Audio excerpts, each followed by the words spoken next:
नमस्ते आप सभी को। आज हम 9वीं कक्षा का तीसरा पाठ बदले अपनी सोच, इस पाठ के बारे में आज हम चर्चा करेंगे। बदले अपनी सोच यानी इसका मतलब क्या है? देखिए, अपनी सोच को बदलना, अपनी सोच को बदलना।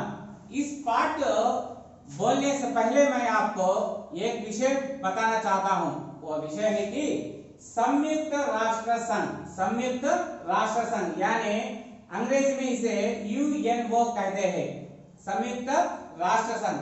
इसकी स्थापना 24 अक्टूबर 1945 में हुआ। इसकी स्थापना कब हुआ? संयुक्त राष्ट्र संघ की 24 अक्टूबर 1945 में इसकी स्थापना हुआ। और कहां हुआ?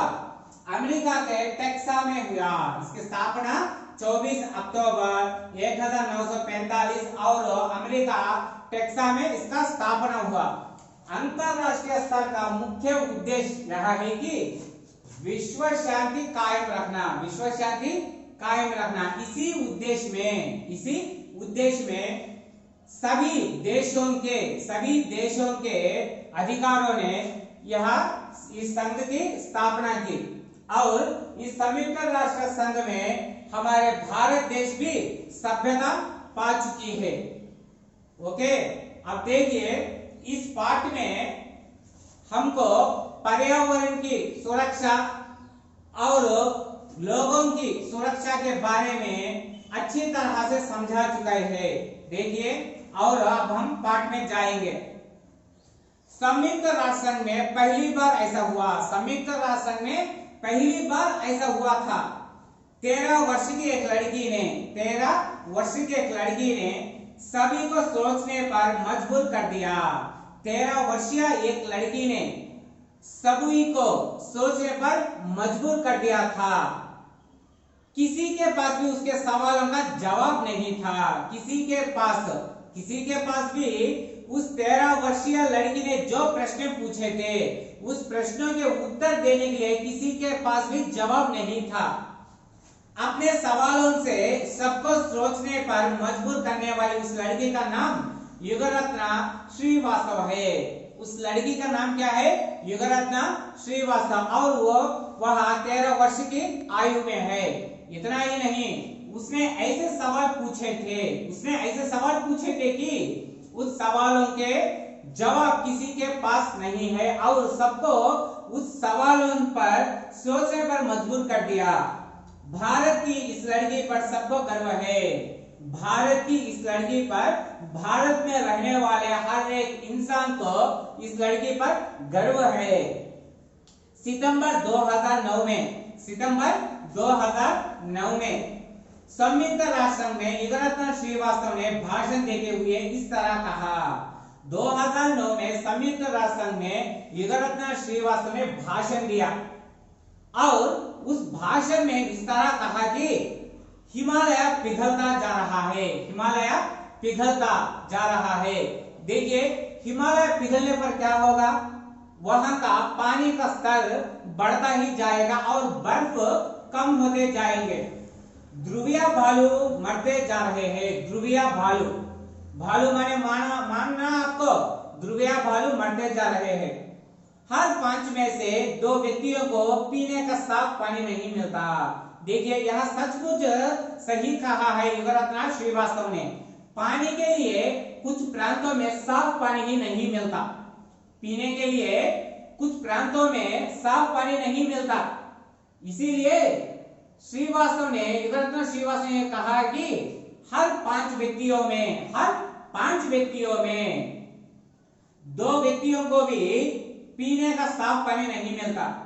आज हम उन पेड़ पौधों को खोने की कागार पर है जो लुप्त होते जा रहे हैं। देखिए, अब इस समय कई कारखानों के लिए पेड़ों को काटते जा रहे हैं। काटने पर, इस पेड़ों को काटने पर क्या होगा? पर्यावरण प्रदूषण होगा। इसी मुद्दे को श्रीवास्तव ने इस तरह कहा कि पेड़ पौधों को खोने के कागार पर है जो लुप्त होते जा रहे हैं। आप पेड़ पौधों को काटने पर हमारी प्रकृति पर्यावरण प्रदूषण हो रही है। प्रशांत महासागर के पानी का स्तर बढ़ता ही जा रहा है। प्रशांत महासागर का पानी का स्तर क्या हो रहा है? धीरे धीरे बढ़ता जा रहा है। समुद्र का पानी का स्तर बढ़ने पर क्या होगा? समुद्र का स्तर बढ़ने पर पानी ही पानी होगा, चारों ओर देखिए पानी ही पानी होगा। और जीवित आदमी कहां रहेगा? क्या हम अपने भविष्य की पीढ़ी को यही देना चाह रहे हैं? श्रीवास्तव ने यह कहा कि भविष्य पीढ़ी को हम यही देने जा रहे हैं? बिल्कुल नहीं। हमारे पूर्वजों ने हमें स्वच्छ और स्वस्थ ग्रह दिया था और हम क्या कर रहे हैं? देखिए श्रीवास्तव यह कहती है कि हमारे पूर्वजों ने, हमारे पहली पीढ़ी और उसकी पहली पीढ़ियों ने हमको स्वच्छ भूमि, स्वच्छ ग्रह दिया था, लेकिन अब हम क्या कर रहे हैं? उस स्वच्छ को हम मलिन कर रहे हैं। उस स्वच्छ भूमि को हम मलिन और कलुषित कर रहे हैं। हम अपने भविष्य पीढ़ी को प्रदूषित और बिगड़ी हुई धरती देने जा रहे हैं। हम आने वाली पीढ़ी को प्रदूषित भूमि और बिगड़ी हुई धरती देने जा रहे हैं। क्या ऐसा करना ठीक है? सोचो, ध्यान लगाकर सोचो। उसने कहा था हम प्रदूषित और बिगड़ी हुई धरती अगली पीढ़ी को देने जा रहे हैं। क्या ये करना, ऐसा करना ठीक है? आप ही सोचिए, यह सच है या ठीक है या गलत है? आदरणीय सभाजनों, अब समय आ गया है कि हम कुछ कदम उठाए। युगरत्न श्रीवास्तव ने उस संयुक्त राष्ट्र संघ में रहने वाले सभी सदस्यों को इस तरह कहती है कि आदरणीय सभाजनों, अब समय आ गया है कि हम कुछ कदम उठाए। हमें अपनी धरती बचानी होगी, अपने लिए की नहीं बल्कि भविष्य के लिए भी। हमें अपनी धरती बचानी होगी इस पर्यावरण प्रदूषण से, हमारे लिए ही नहीं बल्कि आने वाली उस पीढ़ी को भी। यह काम यहाँ नहीं होगा तो कहाँ होगा? अब नहीं होगा तो कब होगा? हम नहीं करेंगे तो कौन करेगा? युगरत्न श्रीवास्तव ने कहती है कि यह काम, कौन सा काम? पर्यावरण प्रदूषण को रोकने का काम हम नहीं करेंगे तो कौन करेगा? यहाँ नहीं तो कहाँ होगा? यह काम नहीं होगा तो कहाँ होगा? और आपसे निवेदन है, ये श्रीवास्तव कहती है कि आपसे मेरी एक निवेदन है, आप हमारी आवाज सुने। भविष्य के लिए मजबूत इरादों की जरूरत है, मजबूत नेतृत्व की जरूरत है। आपसे एक निवेदन है, हमारी आवाज सुने। यानी आवाज का मतलब मेरे सवालों को ध्यान में रखकर सुनिए कि भविष्य के लिए मजबूत इरादों की जरूरत है, भविष्य के लिए मजबूत इरादों की जरूरत है। देखिए हम खुशी से जी रहे हैं, लेकिन अगले पीढ़ी को हम क्या दे रहे हैं? कई प्रांतों में पेड़ तक नहीं है। कई प्रांतों में देखिए, गांवों में नहीं, शहरों में देखिए, कुछ प्रांत ऐसे हैं कि जहां पेड़ ही नहीं दिखता। पेड़ ना होने से क्या होगा? बारिश नहीं पड़ेगी तो पानी कहां से आएगा? इसी बात को दोहराते हुए श्रीवास्तव कहती है कि मजबूत इरादों की नेतृत्व की जरूरत है। हाईटेक समाज बना लेने या बैंकों में करोड़ों रुपए जमा करने से हम अपनी धरती नहीं बचा सकते। देखिए यह सच्ची कहा था श्रीवास्तव ने। देखिए हाईटेक समाज लाने से या बैंकों में करोड़ों रुपए जमा करने से हम अपनी धरती बचा नहीं सकते। देखिए आप कोई बैंक में करोड़ों रुपए जमा करने से प्रदूषण को रोक सकते हैं? नहीं ना। यह हम पर्यावरण की समस्या सुलझाने के लिए ही एकत्रित नहीं हुए, बल्कि लोगों की सोच बदलने के लिए भी एकत्रित हुए हैं। श्रीवास्तव कहती है कि सभी समाजों को कहती है, हम यहाँ एकत्रित क्यों हुए? पर्यावरण समस्या को सुलझाने के लिए ही नहीं, बल्कि लोगों की सोच बदलने के लिए भी। अब हर बालक को पर्यावरण की शिक्षा के प्रति जागरूक करना होगा। हमें ही नहीं बल्कि छोटे छोटे बच्चों और बालकों को भी पर्यावरण प्रदूषण पर शिक्षा के प्रति जागरूक करना होगा। इसीलिए वे कहती है, इसीलिए हर कक्षा की किताबों में पर्यावरण के पाठ अवश्य होने चाहिए। युगरत्न श्रीवास्तव कहती है कि हम बड़ों को ही नहीं, बच्चों को भी पर्यावरण प्रदूषण पर ध्यान देना चाहिए। इसीलिए हर कक्षा में की किताबों पर, हर कक्षा की किताबों में पर्यावरण के पाठ अवश्य होने चाहिए। विकास को रोकने के लिए मैं नहीं कहती, विकास को रोकने के लिए मैं नहीं कहती। कौन? श्रीवास्तव कहती है कि आप दुनिया को विकास में ले जाइए, लेकिन इस तरह नहीं। यह कहना चाहती है कि जैव मातृ तकनीकों में बढ़ोतरी होनी चाहिए जो सस्ती और अच्छी हो। आप जो भी साधन खरीदे या जो भी चीज खरीदे वो सस्ती होनी चाहिए और उससे पर्यावरण बिगड़ने का कोई हल नहीं रहना चाहिए। और ऐसे साधन आप खरीदे कि आप उस साधन को इस्तेमाल करने पर कहीं ना कहीं फेंकना नहीं चाहिए। ऐसे साधन खरीदे का उपयोग होने चाहिए तो पुनः प्राप्त किए जा सकते हैं।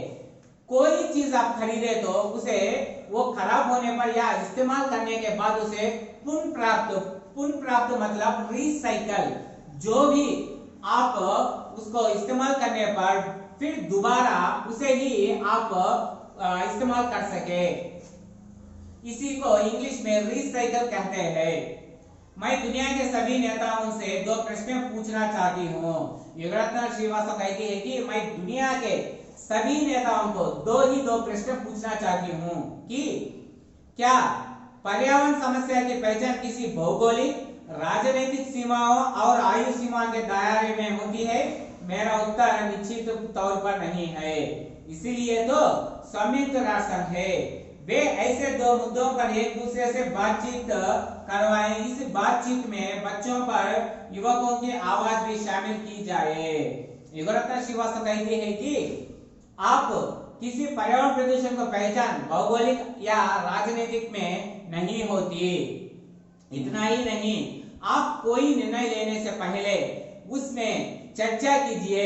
उस चर्चा में बड़ों को ही नहीं, बच्चों और युवकों को भी भाग लेना जरूरी है। उनके इरादों को भी हम प्राधान्य देना चाहिए।